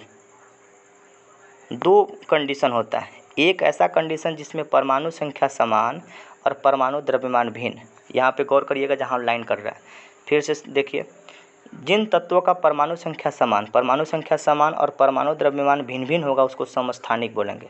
परमाणु द्रव्यमान अगर अलग है तो समस्थानिक होगा। हमको करना है भारी, तो जब भारी करना है पूरी तरीक़ा से तो द्रव्यमान संख्या को समान रखेंगे और परमाणु संख्या को भिन्न भिन्न रखेंगे। कोई भी वस्तु भारी कब होगा, जब उसमें द्रव्यमान होगा तभी भारी होगा। तो द्रव्यमान संख्या यहीं पे कह दे कि समान हो, द्रव्यमान संख्या समान हो और परमाणु संख्या भिन्न हो तो उसको क्या बोलेंगे, समभारिक बोलेंगे। और परमाणु संख्या समान और द्रव्यमान संख्या भिन्न भिन्न हो तो उसको समस्थानिक के रूप में हम लोग याद रखेंगे। फिर क्वेश्चन मिलेगा वहाँ पे फिर बताएंगे। फिर से सुनिए, किसी तत्व की परमाणु संख्या समान और परमाणु द्रव्यमान भिन्न हो उसको समस्थानिक बोलेंगे। और किसी तत्व की परमाणु संख्या भिन्न और द्रव्यमान संख्या समान हो, द्रव्यमान संख्या समान होगा, द्रव्यमान का मतलब भारी होता है, तो उसको समभारिक के रूप में हम लोग याद रखेंगे। कई बार क्वेश्चन पूछा गया इसलिए गौर करके इसको याद रखना है। मेढक जब पानी में रहता है तब श्वसन त्वचा से लेता है। त्वचा पानी में भी रहता है तो त्वचा से, और पानी के जब समुद्र जैसे मिट्टी के नीचे यानी कि दबा रहता है तो भी त्वचा से सांस लेता है। केंचुआ त्वचा से ही सांस लेता है। मनुष्य के शरीर में लगभग कितना % पानी होता है, 65 से 80% पानी होता है। और प्लाज्मा में 90% पानी होता है। शरीर में वृद्धि के लिए सर्वाधिक क्या सहायता करते हैं? शरीर हमारा मोटा करना है, बड़ा करना है, ताज़ा करना है तो प्रोटीन खाएंगे, तो शारीरिक वृद्धि होगा, उत्तक का निर्माण होगा। उत्तक किसको कहा जाता है? तो कोशिकाओं के समूह को उत्तक कहा जाता है। शरीर में सबसे कठोर तत्व दांतों के ऊपर एनामिल होता है। दांत में कैल्शियम और फॉस्फोरस पाया जाता था, फॉस्फेट, और दांतों के ऊपर से कठोर पदार्थ होता है उसको एनामिल के रूप में याद रखेंगे। सोयाबीन में प्रोटीन का परसेंटेज कितना? 40% होता है। सर्वाधिक जो प्रोटीन होता है ना मशरूम में पाया जाता है। शरीर के अंदर रक्त का थक्का नहीं बनना है, क्योंकि शरीर में क्या उपस्थित रहता है? शरीर में हिपेरिन प्रोटीन उपस्थित होता है, और यही हिपेरिन प्रोटीन जिसके शरीर में नहीं होता है उसका शरीर का रक्त का थक्का नहीं जमता है, रक्त शरीर से पूरी तरीके से बाहर निकलता है। इसको कहा जाता है हीमोफीलिया, एक बीमारी, हीमोफीलिया बीमारी है। तो हीमोफीलिया बीमारी अनुवांशिक बीमारी है, इसको राजशाही बीमारी कहा जाता है। हिपेरिन नामक प्रोटीन की कमी के कारण रक्त शरीर में नहीं जमेगा, रक्त पूरी तरीके से बाहर निकल जाता है, इसको हीमोफीलिया कहा जाता है।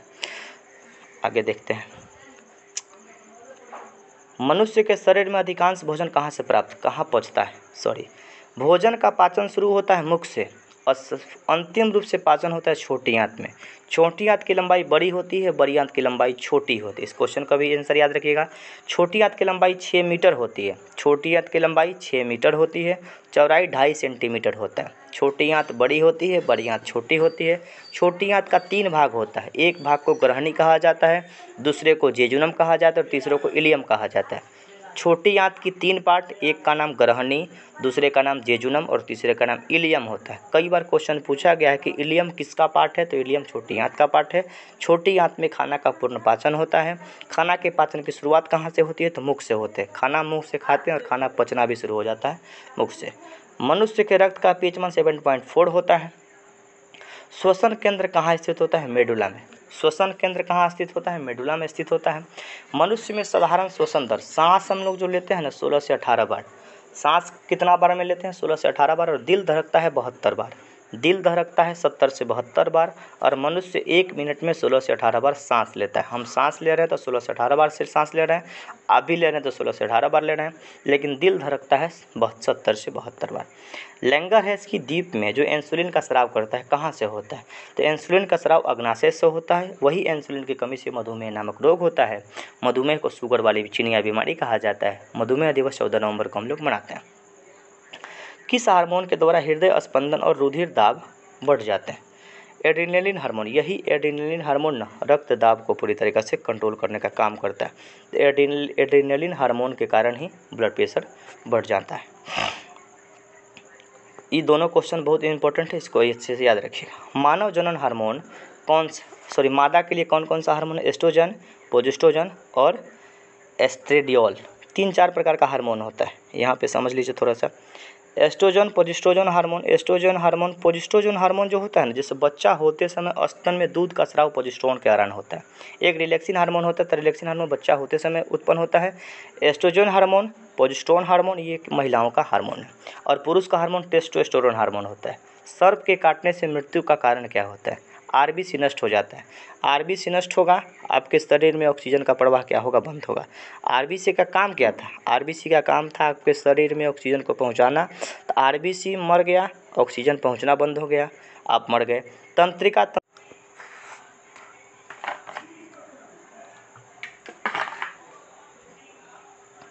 परागकण का निर्माण कहाँ होता है? तो परागकण का निर्माण परागकोश में होता है। परागकोश एक प्रकार का ये फूल का पार्ट है, तो फूल के पार्ट में परागकोश में परागकण ही पूरी तरीके से इकट्ठा होता है। कोश एक प्रकार का भंडारण है, और उस भंडारण में क्या होगा? तो परागकण होगा। पुष्पों के अध्ययन को एंथ्रोलॉजी के रूप में याद रखेंगे। पुष्पों के अध्ययन को एंथ्रोलॉजी के रूप में याद रखेंगे।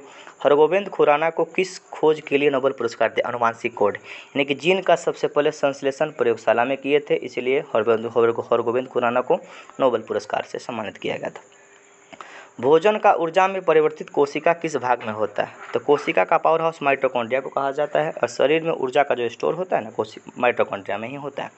प्रोटीन संश्लेषण कहाँ होता है? तो प्रोटीन संश्लेषण राइबोसोम में होता है।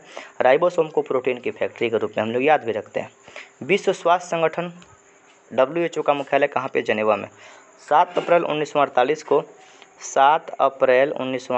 को इसकी स्थापना किया गया था, और इसी स्थापना के उपलक्ष्य में 7 अप्रैल को विश्व स्वास्थ्य दिवस मनाते हैं। कोरोना जब चल रहा था तो ये बुरी तरीके से चर्चा में था, और ये हमेशा पूरे विश्व को स्वस्थ बनाने के लिए काम करता है। पादपों में जल का परिवहन किसके द्वारा होता है? तो पादपों में जल का परिवहन जाइलम के द्वारा होता है। जाइलम पेड़ की जड़ में होता है, उसी जड़ के सहारे आगे की तरफ खनिज लवण बढ़ता है, और फ्लोएम के सहारे खाना बना के जड़ के पास पहुंचा दिया जाता है। अंकुरण के लिए किन किन प्राकृतिक संसाधनों का जरूरत है? यानी बीजों के अंकुरण के लिए हवा, पानी और अनुकूलन ताप चाहिए। सूरज का प्रकाश नहीं भी रहे तो बीज अंकुरित हो जाता है। कभी कभी क्वेश्चन पूछा जाता है कि अगर अंकुरण के लिए क्या क्या आवश्यक है, तो सूरज का प्रकाश उसमें ऑप्शन में नहीं रहता है। पूछता है कि कौन कौन आवश्यक है, तो ऑप्शन 3 दे देगा, और कौन नहीं है तो आपको सूरज का प्रकाश देगा। हवा, पानी और अनुकूलन टेम्परेचर होगा तब बीज अंकुरित हो जाता है, यानी कि बिना सूरज की रोशनी के कारण भी बीज अंकुरित हो जाता है। इस बात को याद रखिएगा। आलू हम लोगों को खाने वाला भाग कौन सा है? तो आलू के खाने योग्य भाग तना है। गेहूं के आटे में गेहूं के आटे में किसे मिलाने पर डबल रोटी लचीला? पाव रोटी के कंपनी में हम लोग ईस्ट का प्रयोग करते हैं। ईस्ट जब जलेबी, जो खट्टा जलेबी बनता है ना कहीं कहीं का, वहाँ पे उसमें भी ईस्ट प्रवाहित किया जाता है, और ईस्ट के प्रवाहित से ही पूरी तरीके से वो मुलायम हो जाता है और खट्टा हो जाता है। लीवर में भविष्य के लिए विटामिन ए संचित होता है। हमारे लीवर में, यकृत में भविष्य के लिए विटामिन ए संचित होता है, और ग्लाइकोजन के रूप में भी पूरी तरीके से संचित होता है। विटामिन के रूप में विटामिन ए संचित होता है, यूरिया संचित होता है, पित्त स्रावित होता है यकृत से। यकृत के बारे में बहुत सारे फैक्टर पढ़े हैं। वह पौधा जो ऑक्सीजन की अनुपस्थिति में शोषण करता है, क्लोरेला। और यही क्लोरेला जो है ना, अंतरिक्ष यात्री खाने के लिए प्रयोग करते हैं। अंतरिक्ष यात्री जब जाते हैं तो अपने खाने के लिए क्लोरेला का प्रयोग करते हैं। हमारे जीभ का वह भाग जो मीठा स्वाद देता है, तो मीठा स्वाद हमारे जीभ का अग्र भाग देता है। जीभ है ना, तो एक मिनट रुकिएगा। ये जीभ है, तो जीभ का आगे वाला पॉइंट हमारा मीठा बताएगा, ये वाला पॉइंट पूरी तरीके से कड़वा बताएगा, और ये वाला पॉइंट नमकीन के रूप में याद रखना। 3 गो पार्ट अलग अलग प्रकार से होता है। तो मीठा बताएगा यहाँ, कड़वा बताएगा यहाँ। आगे देखिए, तो अग्रभाग हमारा मीठा बताता है। कौन से प्रोटोजोआ काला जर के लिए उत्तरदायी है? तो काला जर के लिए उत्तरदायी कौन है? लिस्मेनिया है। लिस्मेनिया काला जर के लिए पूरी तरीके से उत्तरदायी प्रोटोजोआ के रूप। मधुमक्खी का पालन एपीकल्चर कहा जाता है। मधुमक्खी के पालन के लिए एपीकल्चर का उपयोग करेंगे। मधुमक्खी जो शहद बनता है ना, शहद में फ्रुक्टोज पाया जाता है, और फ्रुक्टोज सबसे मीठा पदार्थ होता है। पीयूष ग्रंथि मस्तिष्क में होती है। पीयूष ग्रंथि को मास्टर ग्रंथि के रूप में याद रखेंगे। पिट्यूटरी ग्रंथि, पीयूष ग्रंथि, मास्टर ग्रंथि। मास्टर कहाँ पे होगा? तो माथा में होगा। धमनी में किस प्रकार का रक्त का परिसंचरण होता है? आपको भी याद हो गया होगा। शुद्ध रक्त बहेगा धमनी में, और अशुद्ध रक्त बहेगा किसमें? सीरा में। अब हम लोग पूरी तरीके से क्या है देख लेते हैं। हाँ, क्वेश्चन जो आपको जो होमवर्क दी गई थी, उस होमवर्क में भारतीय रेल का क्वेश्चन था 40 क्वेश्चन, और आपको हम कंटेंट दिए थे पढ़ने के लिए, और ये पूरी तरीके से उसका क्वेश्चन हम आपके लिए कराना है। क्वेश्चन पूरी तरीके से देखते जाना, इसका आंसर फटाफट लगेगा, आगे की तरफ हम लोग बढ़ जाएंगे। क्वेश्चन है कि विश्व स्तर पर सबसे बड़ा रेल व्यवस्था कहाँ पर है? तो विश्व स्तर पर सबसे बड़ा रेल की व्यवस्था अमेरिका में है। भारत में प्रथम रेल कब चलाई गई थी? 16 अप्रैल 1853 को भारत में सबसे पहले ट्रेन चलाई गई थी। 34 किलोमीटर का ये रेंज था। मुंबई से थाने के बीच में चलाई गई थी। उस समय गवर्नर लॉर्ड डलहौजी था। 3 प्रकार का इंजन था, सागर, सिंधु, सुल्तान, 3 इंजन उसको खींच रहा था। क्वेश्चन आगे देखिए, भारत में विद्युत रेलगाड़ी सबसे पहले कब चलाई गई थी? तो भारत में विद्युत रेलगाड़ी सबसे पहले आपको चलाई गई थी 3 फरवरी 1925, यानी कि भारत में प्रथम विद्युत रेलगाड़ी 3 फरवरी 1925 को चलाई गई थी। क्वेश्चन आगे देखते हैं कि भारतीय रेल अधिनियम कब बना? तो भारतीय रेल अधिनियम 1890 में बनाई गई थी। भारतीय रेल अधिनियम 1890 में बना था। देश का सबसे बड़ा नियोक्ता, सबसे बड़ा नियोक्ता का मतलब सबसे बड़ा कंपनी जो लोगों को काम देता है, लोगों को रोजगार देता है, इसका रेल उपक्रम ही सबसे ज़्यादा लोगों को रोजगार देता है। महिलाओं को सबसे ज़्यादा रोजगार देता है चाय पत्ती का कंपनी। और प्राइवेट फर्म में बात करेंगे सबसे ज़्यादा रोजगार कौन देता है? तो सूती का कंपनी, धागा का मिल पूरी तरीके से देता है। किसके शासनकाल में रेल, डाक और तार की व्यवस्था शुरू की गई थी? लॉर्ड डलहौजी के शासनकाल में रेल की व्यवस्था शुरू की गई थी। भारतीय रेल का राष्ट्रीयकरण कब किया गया? राष्ट्रीयकरण का मतलब नेशनलाइजेशन भारत सरकार के हाथ में दे दिया गया। तो भारत का जब संविधान बना तो 1950 में भारतीय रेल का राष्ट्रीयकरण कर दिया गया था। भारत के किस शहर में पहली बार मेट्रो ट्रेन चला था? तो भारत में सबसे पहली बार मेट्रो ट्रेन कहाँ चला था? कोलकाता में। कब चला था? 1984 में। 1984 में भारत में सबसे पहले मेट्रो ट्रेन चला था। और कोलकाता के बारे में भी याद रखना है करंट में कि सबसे पहले अंडर वाटर यानी कि पानी के भीतर मेट्रो ट्रेन कोलकाता में ही चल रहा है। कोलकाता में कौन सी नदी में चल रहा है? तो हुगली नदी। हुगली नदी के बीचों बीच पूरी तरीके से ट्रेन चल रहा है, मेट्रो ट्रेन कोलकाता में ही। पानी के नीचे भी रेल चल रहा है। भारत में रेलवे का सामान्य बजट किस वर्ष अलग किया गया? इनके पहले सामान्य बजट अलग पेश होता था और रेल बजट अलग पेश होता था। उसको अलग करने के प्रावधान 1924-25 में कर दिया गया। भारत में सबसे लंबी दूरी तय करने वाला ट्रेन का क्या नाम है? विवेक एक्सप्रेस। विवेक एक्सप्रेस कन्याकुमारी से, यानी कि कश्मीर से कन्याकुमारी तक पूरी तरीके से जाती है। डिब्रूगढ़ से कन्याकुमारी। डिब्रूगढ़ कहाँ पे है? असम में है और वहाँ से कन्याकुमारी तक जाती है। विवेक एक्सप्रेस सबसे लंबी दूरी तय करने वाला ट्रेन है। क्वेश्चन नंबर 11 देखते हैं, भारतीय रेलवे के लोगों में कितने सितारे हैं? भारतीय रेलवे के लोगों में 17 सितारा है, 17 को स्टार बना हुआ है। इस बात को थोड़ा सा याद रखिएगा। भारत का सबसे लंबा रेलवे प्लेटफॉर्म कौन है? तो हुगली अब बन चुका है। हुगली कहाँ पे है? हुबली, ब लिखा हुआ कर्नाटक में। सबसे पहले खड़गपुर था, तब गोरखपुर हुआ और गोरखपुर से पूरी तरीके से हुबली अब बन चुका है।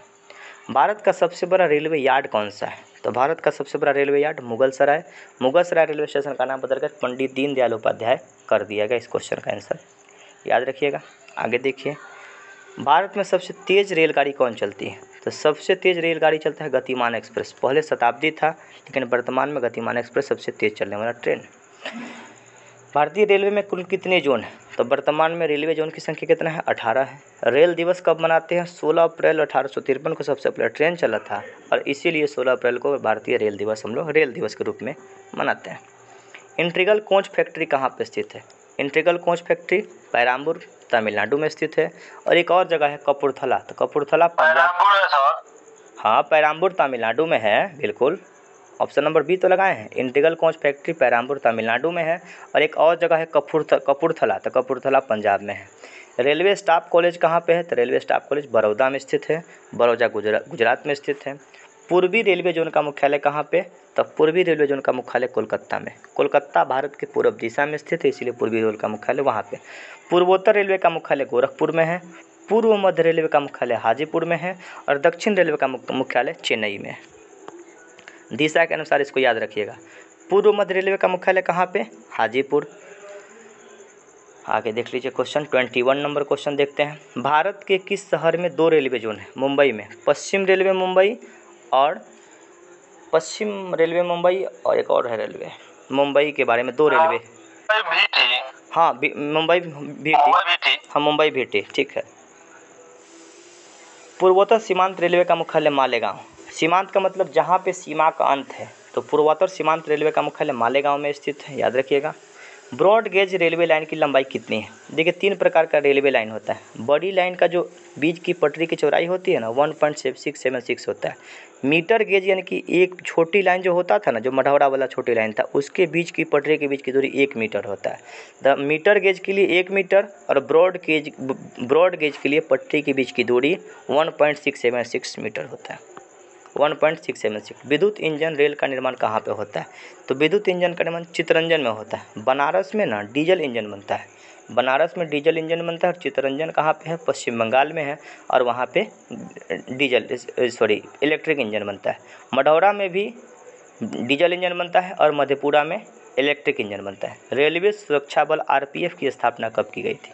आरपीएफ का जो गठन है ना, आरपीएफ का गठन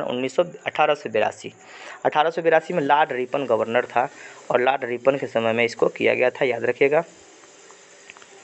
आगे क्वेश्चन देखिए। देश की पहली महिला रेल मंत्री, तो भारत की पहली महिला रेल मंत्री ममता बनर्जी बनी थी। डीजल इंजन रेल कारखाना कहाँ पे स्थित है? बनारस में, और चित्तरंजन में इलेक्ट्रिक इंजन है। रेल कोच फैक्ट्री कपूरथला, आपको बताया कि कपूरथला कहाँ पे है? कपूरथला पंजाब में स्थित है, और पेराम्बूर तमिलनाडु में स्थित है। भारत में राजधानी एक्सप्रेस का परिचालन कब शुरू किया गया था? राजधानी एक्सप्रेस का जो परिचालन है, आगे देखिए ऑप्शन क्या है। 1969 गांधी जी के जन्म के 100 साल बाद, याद रखिएगा। द्वितीय श्रेणी के शयनयान कोच में कुल कितने सीट होते हैं? तो बर्थ जो होता है ना 72 से 78 दोनों होता है, कभी कभी 72 और किसी में 78 होता है। रेल यात्री बीमा योजना कब शुरू की गई? रेल यात्री बीमा योजना 1994 में शुरू किया गया था। किसे ब्लू चिप के नाम से जाना जाता है? दक्षिण पूर्व रेलवे को ब्लू चिप के नाम से हम लोग याद रखेंगे। दक्षिण पूर्व रेलवे को ब्लू चिप के नाम से हम लोग जानते हैं। किस रेलवे जोन की लंबाई सर्वाधिक है? उत्तर रेलवे की लंबाई, उत्तर रेलवे का मुख्यालय कहाँ पे? दिल्ली में, और उत्तर रेलवे की जोन का मुख्यालय सबसे बड़ा लाइन के रूप में याद रखें। विश्व में पहली बार रेल का परिचालन कहाँ हुआ था? विश्व में पहली बार ट्रेन चला था इंग्लैंड में, ब्रिटेन में। कोंकण रेलवे से लाभान्वित राज्य महाराष्ट्र, गोवा और कर्नाटक, 3 राज्य हैं। गोवा, कर्नाटक और महाराष्ट्र कोंकण रेलवे चलता है। दिल्ली मेट्रो रेल की स्थापना कब? 2002 में किया गया था। दिल्ली मेट्रो रेल 2002 में बना था, और सबसे पहले मेट्रो रेल चला था कहाँ पे? कोलकाता में 1984 में। भारत में रेलवे कर्मचारियों की भर्ती के लिए कितने जोन हैं, कितने बोर्ड है? तो बोर्ड की संख्या 21 है, और जोन की संख्या कितना है? 18 है। IRCTC से जो टिकट काटते हैं उसका फुल फॉर्म क्या है? Indian railway catering and tourism cooperation. Option number A ही इसका सही आंसर हो जाएगा। नहीं, जोन 18 हो चुका है, नया जोन बना है विशाखापत्तनम वाला। भारत में महिलाओं के लिए एकमात्र ट्रेन चला था मुंबई में, मुंबई के लिए एकमात्र ट्रेन चला था, मुंबई में चला था। भारतीय रेलवे पहिया और धुरी का निर्माण कहाँ करता है? तो पहिया और धुरी का निर्माण कहाँ पे? बेंगलोर में होता है। पहिया का कारखाना दरियापुर अपने बिहार में भी स्थित है, बेला नामक स्थान पे, और धुरी जो बनता है वो बेंगलोर में बनता है। भारतीय रेलवे में कितने डिवीज़न में बटा हुआ है? तो 69 डिवीज़न के रूप में इसको हम लोग याद रखें। क्वेश्चन आगे देखते हैं। आगे क्वेश्चन है कि सर्वप्रथम भारत को इंडिया कहकर किसने संबोधित किया था? तो सर्वप्रथम भारत को इंडिया कहने वाला जो व्यक्ति था यूनानी था। यूनान के लोग ही भारत को सबसे पहले इंडिया कहकर पुकारे थे। भारतीय उपमहाद्वीप में कौन सम्मिलित नहीं है? तो श्रीलंका जो है ना भारतीय उपमहाद्वीप के अंतर्गत शामिल नहीं है। भारतीय उपमहाद्वीप में 5 देश शामिल हैं। उत्तर प्रदेश राज्य की सीमा भारत के कितने राज्यों से लगती है? उत्तर प्रदेश राज्य की सीमा भारत के 8 राज्यों से लगती है। 8 राज्य और एक केंद्र शासित प्रदेश दिल्ली। तो राज्य पूछ रहा है तो 8 होगा। भारत में जल की क्षेत्रीय सीमा कहाँ तक है? तो जल की क्षेत्रीय सीमा आपका 12 समुद्री मील तक है। इसको बताएंगे बढ़िया तरीके से एक दिन, बस इस क्वेश्चन का आंसर कर लगाते जाइए। भारत की सबसे पूर्वी बिंदु का नाम क्या है? तो पूर्वी बिंदु का नाम किवुथु। किवुथु कहाँ पे है? अरुणाचल प्रदेश में स्थित है। भारत की मुख्य भूमि की अक्षांशीय विस्तार 8 डिग्री 4 मिनट से 37 डिग्री 6 मिनट उत्तरी अक्षांश। ऑप्शन नंबर यहाँ पे बी होगा। 8 डिग्री 4 मिनट से, जैसे भारत का ये पूछ रहा है, भारत का नीचे वाला पॉइंट और उत्तर वाला जो लद्दाख वाला पॉइंट, ये कितने डिग्री के बीच में स्थित है? तो 8 डिग्री 4 मिनट यहाँ है और 37 डिग्री 6 मिनट पूरी तरीके से यहाँ। आगे देखिए, भारत में सबसे कम वर्षा कहाँ पे होती है? अगर ऑप्शन के अनुसार जाएंगे तो लेह होगा।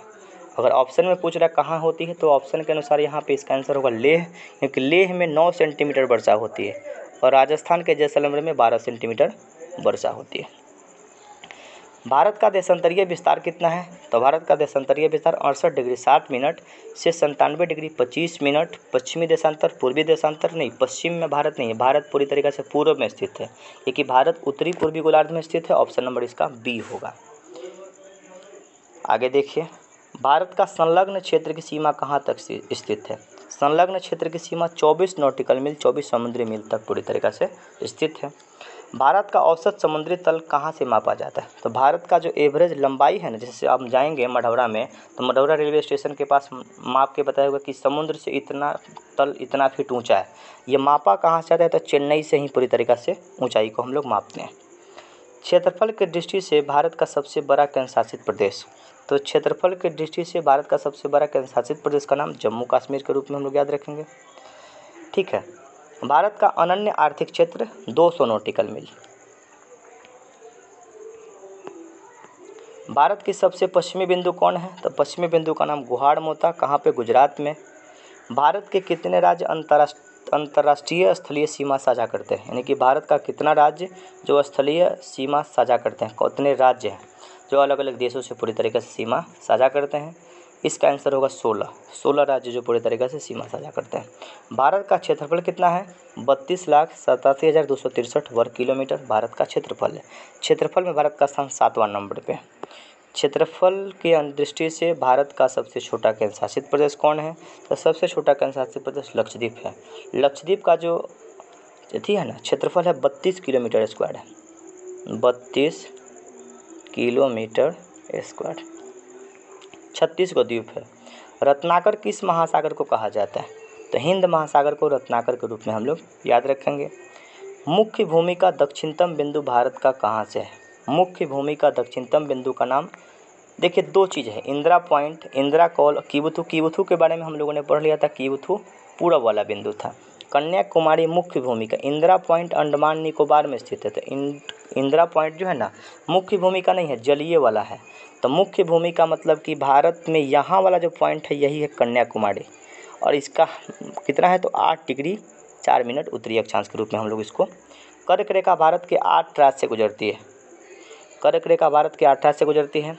कर्क रेखा भारत में किस राज्य से नहीं गुजरती है? ऑप्शन नंबर यहाँ क्वेश्चन नंबर 20 है, तो मणिपुर से कर्क रेखा नहीं गुजरती है। भारत में सर्वाधिक बोले जाने वाली भाषा कौन सा है? तो भारत में सर्वाधिक बोले जाने वाली भाषा हिंदी है। और दूसरे नंबर पे कौन है? दूसरे नंबर पे बांग्ला है। विश्व में क्षेत्रफल के अनुसार भारत का स्थान कौन सा है? तो भारत का स्थान 7वां नंबर पे है। भारत की दक्षिणतम बिंदु भूमध्य रेखा से कितनी दूरी पर स्थित है? 876। यानी कि ये पूरी तरीक़ा से मैप बनाएंगे। मैप में अपना ये भारत है, और भारत में ये वाला केरल से लेके यहाँ तक का दूरी कितना होगा? तो 876 किलोमीटर है। भारत में सबसे बड़ी जनजाति कौन है? तो भील जनजाति भारत की सबसे बड़ी जनजाति के रूप में इसको याद रखेंगे। हिमालय किस प्रकार का पर्वत है? हिमालय वलित पर्वत का उदाहरण है। हिमालय वलित पर्वत का, अवशिष्ट पर्वत का उदाहरण है। अरावली पर्वत जो श्रृंखला है ना, अवशिष्ट पर्वत का उदाहरण है, और हिमालय वलित पर्वत का उदाहरण है। 82.5 डिग्री पूर्वी देशांतर कहाँ से गुजरती है? इलाहाबाद के नैनी नामक स्थान से गुजरती है। भारत को सर्वप्रथम हिंदुस्तान किसने कहा था? भारत को सर्वप्रथम हिंदुस्तान कहने वाला व्यक्ति फ्रांसीसी था। फ्रांसीसी लोग भारत को हिंदुस्तान कह के पुकारा था। 82.5 डिग्री पूर्वी देशांतर भारत के 5 राज्य से गुजरती है। ये कई बार क्वेश्चन आपको बिहार दरोगा में पूछा गया। एक समुद्री मील बराबर कितना होता है? 1800 यानी 1.852 किलोमीटर होता है। 1800 मीटर के रूप में हम लोग 1852 मीटर के रूप में याद रखेंगे। एक समुद्री मील बराबर 1.852 किलोमीटर। भारत की कुल स्थलीय सीमा की लंबाई कितना है? 15,200। और भारत में सर्वाधिक वन आच्छादित राज्य यानी सर्वाधिक वन किस राज्य के पास है? मध्य प्रदेश में। इंदिरा पॉइंट को अन्य किस नाम से जानते हैं? तो इंदिरा पॉइंट को पिग्मेलियन पॉइंट और परासन पॉइंट के रूप में हम लोग याद रखेंगे। भारत में कुल कितने राज्य स्थल रुद्र? स्थल रुद्र का मतलब लैंडलॉक, यानी कि ऐसा राज्य जिसका सीमा समुद्र से नहीं लगा होगा, वैसा भारत में कितना राज्य? तो वैसा 20 वो राज्य है जो पूरी तरीक़े से समुद्री सीमा साझा नहीं करता है। द्वीप सहित भारत की कुल तटीय लंबाई कितना है? तो 7516.6 किलोमीटर। 82.5 डिग्री देशांतर भारत के कितने राज्य से गुजरती है? भारत के 5 राज्य से होकर गुजरती है। क्षेत्रफल की दृष्टि से विश्व का सबसे छोटा देश कौन है? तो क्षेत्रफल के दृष्टि से विश्व का सबसे छोटा देश वेटिकन सिटी। वेटिकन सिटी क्षेत्रफल में सबसे छोटा है। साढ़े 82 डिग्री पूर्वी देशांतर कहाँ से नहीं गुजरती है? तमिलनाडु से होकर नहीं गुजरती है। आंध्र प्रदेश, उत्तर प्रदेश, मध्य प्रदेश, छत्तीसगढ़, उड़ीसा 5 राज्य से गुजरती है। 5 राज्य का नाम कौन कौन? उत्तर प्रदेश, आंध्र प्रदेश, मध्य प्रदेश, उड़ीसा और छत्तीसगढ़। ये 5 राज्य से होकर गुजरती है, तमिलनाडु से होकर नहीं गुजरती है। विश्व के कुल क्षेत्रफल का कितना % भारत है? यानी कि भारत का क्षेत्रफल 32,87,263 वर्ग किलोमीटर है और ये विश्व के क्षेत्रफल का कितना है? तो 2.42 है। कितने नंबर पे है इस क्षेत्रफल में? तो 7वें नंबर पे है। केंद्र शासित प्रदेश पुडुचेरी कितने राज्यों में सीमा? 3 राज्य में। कौन कौन 3 राज्य? कई बार हम चर्चा किए, केरल में, तमिलनाडु में, आंध्र प्रदेश। आंध्र प्रदेश में भी पुडुचेरी है, तमिलनाडु में पुडुचेरी है और केरल में पांडिचेरी हुआ। 3 राज्यों में वो पूरी तरीके से फैला हुआ है। भारत के कितने राज्य हिमालय से लगे हुए हैं? तो इसका आंसर पूरी तरीके से लगा हुआ है। तो भारत के 10 राज्य जो हिमालय से लगा हुआ है। आगे क्वेश्चन क्या है?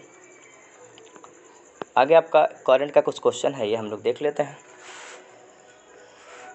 आराम आराम से पढ़िए, घबराना नहीं है, ठीक है? अभी बहुत सारा कंटेंट है, पढ़ना है।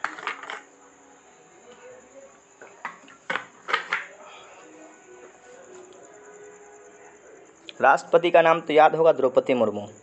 सीक्वेंस से आपको याद रखना है कि 15वें नंबर की राष्ट्रपति हैं। उपराष्ट्रपति का नाम जगदीप धनखड़ है। जगदीप धनखड़ 14वें नंबर के उपराष्ट्रपति। जगदीप धनखड़ का नंबर 14 और राष्ट्रपति का नंबर 15वां है। यही आपसे प्रश्न पूछा जाएगा। प्रधानमंत्री मोदी जी हैं। परमाणु ऊर्जा विभाग के अध्यक्ष भी प्रधानमंत्री, अंतरिक्ष विभाग के अध्यक्ष भी प्रधानमंत्री, कार्मिक लोक शिकायत पेंशन और मंत्रालय और गैर आवंटित विभाग मंत्री भी कौन है? प्रधानमंत्री। परमाणु ऊर्जा विभाग के मंत्री अध्यक्ष प्रधानमंत्री, अंतरिक्ष विभाग के अध्यक्ष प्रधानमंत्री और खुद प्रधानमंत्री तो नरेंद्र मोदी हैं। सड़क परिवहन और राजमार्ग मंत्रालय किनके पास? नितिन गडकरी के पास। वित्त मंत्रालय और कॉर्पोरेट मंत्रालय निर्मला सीतारमण। कानून मंत्रालय अर्जुन राम मेघवाल के पास है। कृषि कल्याण मंत्री नरेंद्र सिंह तोमर हैं। राज्यसभा के सभापति जगदीप धनखड़। राज्यसभा के सभापति हमेशा उपराष्ट्रपति ही होता है, तो राज्यसभा का सभापति जगदीप धनखड़ होंगे। राज्यसभा के उपसभापति, सभापति अगर नहीं रहे तो उपसभापति वहाँ पे काम करते हैं। उपसभापति के रूप में हरिवंश नारायण सिंह का नाम याद रखिएगा। राज्यसभा के महासचिव पीसी मोदी हैं। पीसी मोदी प्रधानमंत्री के पर्सनल सेक्रेटरी हुआ करते थे पहले। राज्यसभा नेता सत्तापक्ष के नेता राज्यसभा में कौन? पीयूष गोयल। और राज्यसभा में विपक्ष के नेता कौन? मल्लिकार्जुन खड़गे कांग्रेस के वर्तमान में अध्यक्ष हैं। लोकसभा के अध्यक्ष कौन है? ओम बिरला। 17 नंबर का लोकसभा है। लोकसभा नेता सत्तापक्ष का नेता कौन? प्रधानमंत्री। और लोकसभा में विपक्ष का नेता कौन है? अधीर रंजन चौधरी ही लोक लेखा समिति के अध्यक्ष होते हैं। यानी लोक लेखा समिति का अध्यक्ष हमेशा विपक्षी दल का नेता होता है। लोकसभा का महासचिव कौन है? उत्पल कुमार सिंह है। न्यायिक प्रमुख कौन कौन है? तो चीफ जस्टिस ऑफ इंडिया कौन? जीवाई चंद्रचूड़। कितने नंबर के? 50वें नंबर के। महान्यायवादी का नाम अटॉर्नी जनरल। महान्यायवादी कौन? आर वेंकटरमण है। राष्ट्रीय हरित न्यायाधिकरण एनजीटी की स्थापना किया गया था 2010 में और एनजीटी के अध्यक्ष वर्तमान में आदर्श कुमार गोयल हैं। सशस्त्र बल के न्यायाधिकरण के अध्यक्ष राजेंद्र मेनन हैं। महाधिवक्ता सॉलिसिटर जनरल तुषार मेहता हैं और भारत के लोकपाल प्रदीप कुमार मोहंती। इस क्वेश्चन को थोड़ा सा एक बार रिपीट करके वीडियो को सुनिएगा अच्छे तरीके से। अब देश है एशिया का कुछ देश है जो चर्चित देश है ना, उसी का राजधानी पूछा जाता है। 19 जितना भी चर्चित वर्तमान में देश है सबका राजधानी हम आपको बता रहे हैं। नेपाल की राजधानी कहाँ पे है? काठमांडू। सऊदी अरब का राजधानी रियाद। बांग्लादेश का राजधानी ढाका। ईरान का राजधानी बगदाद। श्रीलंका का राजधानी जगर्दनापुरम कोट्टे। पाकिस्तान का राजधानी इस्लामाबाद। इजराइल की राजधानी कहाँ पे? जेरूसलम को पवित्र भूमि का देश कहा जाता है। मुस्लिम धर्म का भी पवित्र स्थान, क्रिश्चियन धर्म का भी पवित्र स्थान और यहूदी धर्म का भी पवित्र स्थान वहीं पे। जापान का राजधानी कहाँ पे? टोक्यो। म्यांमार का नाइपीताव। म्यांमार का पुराना नाम बर्मा हुआ करता था। केन्या की राजधानी कहाँ पे? नैरोबी। ट्यूनीशिया का ट्यूनिस। तांजिया का डोडोमा। यूथोपिया का अदीस अबाबा। इक्वेटोरियल गिनी का मलाबो। पेरू का राजधानी कहाँ पे? लीमा। ब्राज़ील का ब्राज़ीलिया। अमेरिका का वाशिंगटन डीसी का मतलब डिस्ट्रिक्ट ऑफ कोलंबिया। अमेरिकी क्रांति के नायक थे वाशिंगटन अमेरिका के प्रथम राष्ट्रपति थे और उन्हीं के नाम पे वाशिंगटन डीसी का नाम रखा गया। कनाडा की राजधानी कहाँ पे? ओटावा। बारबाडोसा की राजधानी कहाँ पे? ब्रिजटाउन। स्लोवाकिया का राजधानी स्लोवानिया का राजधानी जुब्लजाना, ब्रिटेन का राजधानी लंदन, फ्रांस का पेरिस, इटली का रोम, रोम टाइबर नदी के किनारे अवस्थित है और पोप का शहर कहा जाता है रोम को। न्यूजीलैंड की राजधानी कहाँ पे है? वेलिंगटन। और नोबेल पुरस्कार से संबंधित कुछ फैक्ट है, इसको प्रेम से सुन लीजिए एक बार। नोबेल पुरस्कार की स्थापना किया गया था 1895 में। नोबेल पुरस्कार की स्थापना 1895 में किया गया था। अर्थशास्त्र में नोबेल पुरस्कार देने की शुरुआत 1969 में। पहले नोबेल पुरस्कार 5 क्षेत्र में दिया जाता था, अर्थशास्त्र में प्लान नहीं बना था, लेकिन अर्थशास्त्र को भी धन का विज्ञान कहा जाता है, इसको विज्ञान के रूप में कंसीडर किया जाता है, इसीलिए अर्थशास्त्र का नोबेल पुरस्कार 1969 से शुरू किया गया था। इसकी घोषणा कर दी जाती है हर साल अक्टूबर के प्रारंभिक सप्ताह में, लेकिन सबसे पहली बार घोषणा किया गया था 1901 में। 1901 से नोबेल पुरस्कार देने की घोषणा कर दी गई। भारत के पहले व्यक्ति का नाम रविन्द्रनाथ टैगोर है। 1913 में उनको साहित्य के क्षेत्र में नोबेल पुरस्कार दिया गया था। भारत के पहले व्यक्ति रविन्द्रनाथ टैगोर 1913 में नोबेल पुरस्कार दिया गया था साहित्य के क्षेत्र में। पुरस्कार 10 दिसंबर को पुरस्कार दी जाती है। 10 दिसंबर को अल्फ्रेड नोबेल की पुण्यतिथि है। अल्फ्रेड नोबेल डायनामाइट का आविष्कार खोज किए थे। पुरस्कार की राशि कौन है? तो पुरस्कार की राशि 1 करोड़ स्वीडिश क्रोनर दिया जाता है। स्वीडन का जो पैसा है ना, जो करेंसी है, क्रोनर के रूप में याद रखेंगे। सर्वाधिक नोबेल पुरस्कार प्राप्तकर्ता देश, यानी सबसे ज़्यादा नोबेल पुरस्कार कहाँ के लोगों को मिला है? अमेरिका के लोगों को मिला है। सबसे युवा नोबेल पुरस्कार विजेता मलाला यूसुफजई पाकिस्तान की लड़की थी। 17 वर्ष की उम्र में इनको दिया गया था। 2014 में शांति का नोबेल पुरस्कार दिया गया था। सर्वाधिक उम्रदराज व्यक्ति का नाम था जॉन गुडेवनफ। 97 वर्ष की उम्र में इनको मिला था। 2019 में रसायन शास्त्र का नोबेल पुरस्कार। सबसे उम्रदराज व्यक्ति और सबसे कम उम्र की लड़की का नाम मलाला यूसुफजई है। मरणोपरांत प्राप्तकर्ता कौन कौन है? तो मरणोपरांत प्राप्तकर्ता एरी एक्सेल कार्ल फल्डर 1931 में और डेग हेम्सल्डर 1961 में जाम्बिया। 1974 में ये नियम बना दिया गया कि मरणोपरांत अब किसी व्यक्ति को नोबेल पुरस्कार से सम्मानित नहीं किया जाएगा। भारत रत्न मरणोपरांत व्यक्ति को दिया जाता है भारत में, लेकिन नोबेल पुरस्कार अब मरणोपरांत नहीं दिया जाएगा। जनवरी से संबंधित दिवस है, आइए देख लेते हैं। 4 जनवरी को लुई ब्रेल दिवस मनाते हैं। 10 जनवरी को विश्व हास्य दिवस हिंदी दिवस मनाते हैं, इसको ठहाका दिवस के रूप में याद रखेंगे। 10 जनवरी को विश्व हास्य दिवस ठहाका दिवस के रूप में हम लोग याद रखेंगे। 15 जनवरी को थल सेना दिवस मनाते हैं। 16 जनवरी को राष्ट्रीय स्टार्टअप दिवस मनाते हैं। स्टार्टअप का मतलब होता है कोई भी नया काम शुरू करना।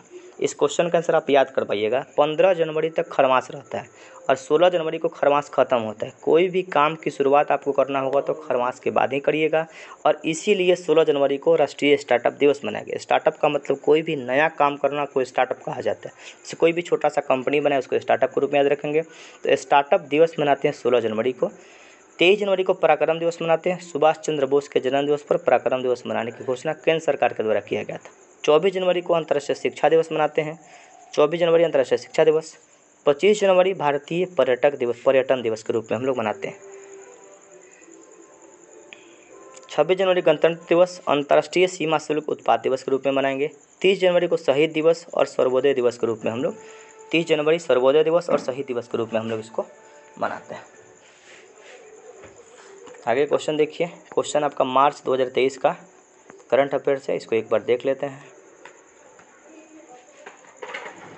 1 मार्च 2023 को गोदरेज इंडस्ट्री लिमिटेड ने किसे GIL केमिकल बिजनेस CEO नामित किया है? तो गोदरेज कंपनी ने CEO नामित करने वाला विशाल शर्मा को ये CEO के रूप में नामित किया गया है। 1 मार्च 2023 को पत्र सूचना कार्यालय PIB के महानिदेशक किसे नियुक्त किया गया? PIB के महानिदेशक राजेश मल्होत्रा को नियुक्त किया गया है। आगे देख लीजिए क्वेश्चन। 1 मार्च 2023 को अंतर्राष्ट्रीय योग महोत्सव की 2023 का शुरुआत कहाँ किया गया? 1 मार्च 2023 को अंतर्राष्ट्रीय योग महोत्सव 2023 का शुरुआत कहाँ किया गया? ऋषिकेश, जो कि उत्तराखंड में शुरू किया गया। 2 मार्च 2023 को 8वें रायसीना संवाद का उद्घाटन कहाँ के मुख्य अतिथि कौन थे? रायसीना संवाद हमेशा दिल्ली में होता है और रायसीना संवाद के मुख्य अतिथि कौन थे? तो मुख्य अतिथि जॉर्जियो मोलिनी थे। 2 से 4 मार्च 2023 तक पूसा कृषि विज्ञान मेला कहाँ आयोजित किया है? पूसा कृषि विज्ञान मेला दिल्ली में आयोजित किया गया था। पूसा में भी दिल्ली एक पूसा नामक जगह एक बिहार के समस्तीपुर जिला में है और एक पूसा जो पूरी तरीके से नई दिल्ली में स्थित है। क्वेश्चन नंबर आगे देखते हैं। मार्च 2023 में सशस्त्र सीमा बल SSB के महानिदेशक किसे नियुक्त किया गया? तो SSB के महानिदेशक रश्मि शुक्ला को नियुक्त किया गया। एसएसबी के महानिदेशक रश्मि शुक्ला को नियुक्त किया गया। आगे क्वेश्चन देखते हैं कि पूर्व भारतीय राजनयिक चंद्रशेखर दास गुप्ता का 2 मार्च को निधन हो गया। इनको पद्म विभूषण से कब सम्मानित किया गया? तो पूर्व राजनयिक चंद्रशेखर दास गुप्ता का निधन 2 मार्च को कब हो गया? इनको पद्म विभूषण से सम्मानित 2008 में किया गया था। ठीक है, आगे देखते हैं।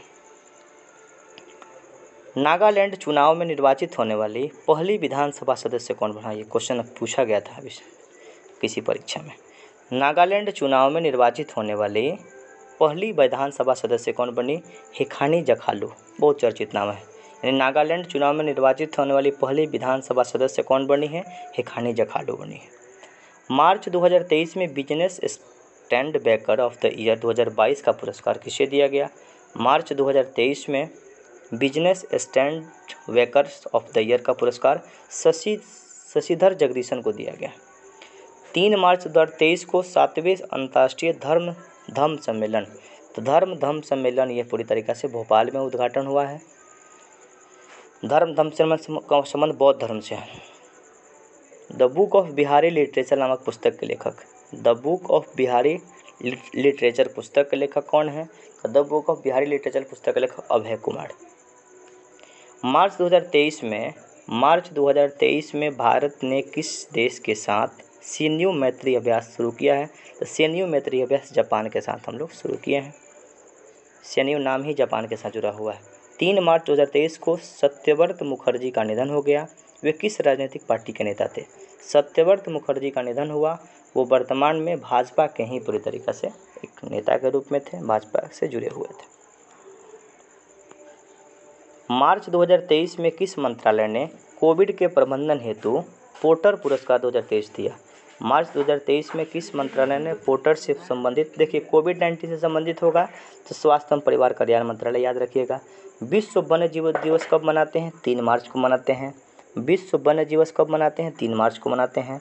मार्च 2023 में किस देश में नोबेल की शांति पुरस्कार 2022 की विजेता एलिस वियालिस्की को 10 साल का जेल की सज़ा दिया गया था? बेलारूस की ये पूरी तरीक़ा से नोबेल के शांति पुरस्कार से सम्मानित है, इसको जेल की सज़ा सुनाया गया। बेलारूस रसिया के बगल में ही छोटा सा एक देश है। पेन नोवाको पुरस्कार 2023 किसे दिया गया? पेन नोवाको पुरस्कार जो दिया गया विनोद कुमार शुक्ला को दिया गया। G20 विदेश मंत्रियों की बैठक मार्च 2023 में कहाँ हुई? तो G20 के विदेश मंत्रियों की बैठक मार्च 2023 में नई दिल्ली में पूरी तरीक़ा से संपन्न हुई। आगे देखिए, आगे इसका आंसर हम डाल दिए हैं, देख लीजिएगा आंसर, स्क्रीनशॉट ले लीजिएगा। आगे देखिए, इंडियन पॉलिटी, सब ज़्यादा प्रश्न टाइम नहीं लगेगा, 15 से 20 मिनट में हम कंप्लीट करेंगे। इसको आप प्रेम से सुनिए। केंद्र में द्वैध शासन की व्यवस्था किसके अंतर्गत किया गया? केंद्र में द्वैध शासन की व्यवस्था भारत शासन अधिनियम 1935 के तहत किया गया। भारतीय संविधान सभा का गठन कैबिनेट मिशन 1946 के तहत किया गया। संविधान सभा के गठन की जो व्यवस्था है 1946 के कैबिनेट मिशन के तहत किया गया। संविधान सभा में पंडित नेहरू ने उद्देश्य प्रस्ताव कब प्रस्तुत किया? संविधान सभा की पहली बैठक 9 दिसंबर 1946 को होती है। 9 दिसंबर को सच्चिदानंद सिन्हा को कांग्रेस अस्थायी अध्यक्ष और अस्थायी अध्यक्ष बनाते हैं। 11 अगस्त को अस्थायी अध्यक्ष के रूप में राजेंद्र बाबू को मनाते हैं। 13 अगस्त 1946 को नेहरू जी के द्वारा उद्देश्य प्रस्ताव प्रस्तुत करते हैं। उद्देश्य प्रस्ताव को प्रस्तावना कहा जाता है। प्रस्तावना संविधान की आत्मा है। भारतीय संविधान के संवैधानिक सलाहकार कौन थे? BN राव थे। संवैधानिक सलाहकार भारतीय संविधान के BN राव थे। भारतीय संविधान सभा ने वर्तमान रूप में राष्ट्रीय ध्वज को कब अपनाया? तो राष्ट्रीय ध्वज को 22 जुलाई 1947 को हम लोग पूरी तरीके से अपना लिए थे। भारत सरकार द्वारा अशोक स्तंभ को राष्ट्रीय चिन्ह नेशनल एम्बलम कब अंगीकृत किया गया? 26 जनवरी 1950 को राष्ट्रीय चिन्ह हम लोग अपनाए थे। संविधान सभा के कार्यों से संबंधित समिति के अध्यक्ष कौन थे? तो कार्य से संबंधित समिति के अध्यक्ष GB मावलंकर थे। GB मावलंकर बाद में लोकसभा के प्रथम अध्यक्ष बन गए। डॉक्टर BR अम्बेडकर का संविधान सभा में निर्वाचित किस प्रेसिडेंसी से हुआ था? बम्बई प्रेसिडेंसी से 1947 से 50 तक हुआ। पहले बंगाल प्रेसिडेंसी से हुआ था, पहले बंगाल से हुआ था। बंगाल वाला क्षेत्र बांग्लादेश में चला गया और वो पूरी तरीक़े से बाद में बम्बई प्रेसिडेंसी से चुनकर आए थे। भारतीय संविधान में मौलिक कर्तव्य कहाँ से लिया गया? तो मौलिक कर्तव्य रसिया के संविधान से लिया गया है। मौलिक कर्तव्य की संख्या पहले 10 हुआ करती थी, वर्तमान में 11 है। संविधान के राज्य के निर्णायक तत्व की संकल्पना कहाँ से ली गई है? आयरलैंड के संविधान से लिया गया है। नीति निर्देशक तत्व का संबंध भाग 4 में है, 36 से 51 में है। भारत में न्यायिक पुनर्विलोकन की शक्ति संयुक्त राज्य अमेरिका से लिया गया है, अनुच्छेद 137 के तहत इसका वर्णन है। भारतीय संविधान में सम्मिलित आपातकालीन उपबंध, आपातकालीन इमरजेंसी जो प्रोविंस है, कहाँ से लिया गया है? जर्मनी के वीमर संविधान से लिया गया है। 3 प्रकार के आपातकाल के बारे में व्यवस्था है, राष्ट्रीय आपातकाल, राष्ट्रपति शासन और वित्तीय आपातकाल। भारतीय संविधान में 9वीं अनुसूची किस संविधान से लिया गया? तो 9वीं अनुसूची जोड़ा गया है तब प्रथम संविधान संशोधन 1951 के तहत। सरकार द्वारा शुल्क और कर लगाने का अधिकार 7वीं अनुसूची के तहत है। 7वीं अनुसूची में 3 प्रकार का सूची है, संघ सूची, राज्य सूची और समवर्ती सूची। नीति निर्देशक तत्व का मूल अधिकार नीति निर्देशक तत्व तथा मूल अधिकार को संविधान की आत्मा किसने कहा था? ग्रैनविल ऑस्टिन के द्वारा ये मूल संविधान की आत्मा के रूप में इसको कहा गया था। भारत अर्ध संघात्मक राज्य है, किसने कहा था? केसी वेयर बोले थे कि भारत अर्ध संघात्मक है। अध्यक्षात्मक शासन प्रणाली में कार्यपालिका की समस्त शक्तियां राष्ट्रपति में निहित होती है। अध्यक्षात्मक शासन प्रणाली में कार्यपालिका की समस्त शक्तियां राष्ट्रपति में निहित होती है। भारत का राष्ट्रीय पशु कौन है? बाघ है। बाघ का वैज्ञानिक नाम पैंथेरा टाइग्रिस है। बाघ दिवस मनाते हैं हम लोग 29 जुलाई को। भारत का राष्ट्रीय पुष्प कमल, कमल का वैज्ञानिक नाम निलंबो न्यूसिफेरा है। भारत का राष्ट्रीय पक्षी कौन है? तो राष्ट्रीय पक्षी मोर है। भारत का राष्ट्रीय ध्वज में कितने चक्र हैं? 24 तिल्लियाँ हैं चक्र में। शिक्षा किस सूची का विषय है? समवर्ती सूची का विषय है। समवर्ती सूची पर कानून केंद्र सरकार और राज्य सरकार दोनों बनाता है। भूमि सुधार किस सूची के अंतर्गत आता है? राज्य सूची के अंतर्गत आता है। आर्थिक नियोजन किस सूची का विषय है? समवर्ती सूची का। इतना बढ़िया क्वेश्चन है ना, डायरेक्ट यहाँ से प्रश्न आपके परीक्षा में बनेगा। इसको थोड़ा सा गौर धैर्यपूर्वक सुनना है, घबरा कर नहीं सुनना है, प्रेम से सुनना है। 1-2 बार सुनिएगा, याद हो जाएगा। पंचायती राज व्यवस्था किस सूची का विषय है? राज्य सूची का विषय है। विवाह विच्छेद, गोद लेना आदि संविधान की 7वीं अनुसूची में सम्मिलित किया गया है। सूची 3 में समवर्ती सूची में विवाह विच्छेद, गोद लेने की व्यवस्था समवर्ती सूची का विषय है। सर्वोच्च न्यायालय द्वारा ऐसा किस वाद में कहा गया? अनुच्छेद 368 के अंतर्गत संविधान की प्रस्तावना में संशोधन किया जा सकता है परंतु मूल ढांचे का उल्लंघन न हो। केशवानंद भारती बनाम केरल राज्य 1973 का केस हुआ और उसी केस के अंतर्गत प्रस्तावना को संविधान का भाग माना गया और 368 के तहत संविधान में प्रस्तावना में संशोधन कर सकते हैं, लेकिन मूल ढांचा उसका पूरी तरीके से खराब नहीं होना चाहिए।